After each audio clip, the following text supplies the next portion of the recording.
Ladies and gentlemen, good morning.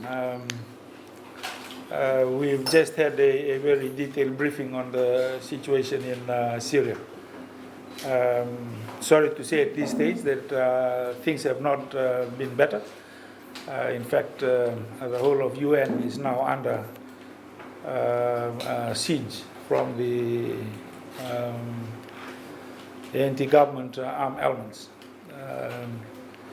I think it's now in the news that the Filipinos are withdrawing from their positions under fire as we speak, and also the position that they're holding have been continuously harassed.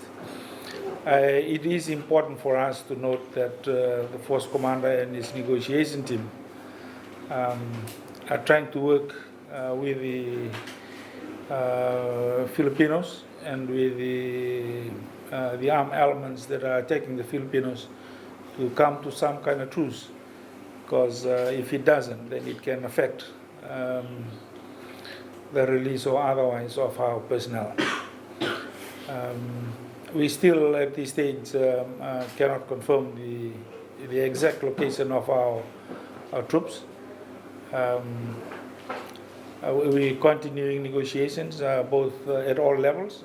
There is the official negotiation team by the UN negotiators, and also the local negotiation by the Fijians on the ground with the local contacts in the different areas that they work in.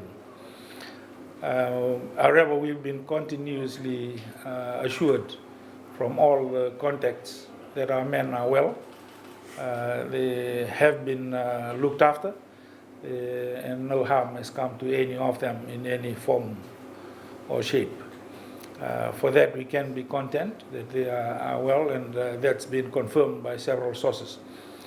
However, we are still very concerned that we cannot confirm at this stage the exact location, whether they are still in Syria or they have been moved to neighboring countries.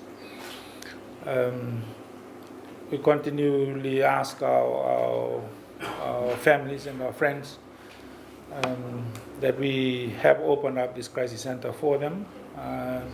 We'd like them to come forward, and we'll come and discuss the issues more privately to the people that are directly affected, especially to the families that may be worried about their loved ones. We're not limiting the crisis center to the 44 that are directly affected, but to all members that have families in Andorf. And I'm sure they will be equally worried about their families in other locations in Syria. We've started operations from here yesterday. We'll keep our lines open for 24 hours, and we'll have all the supporting staff here from tomorrow morning to help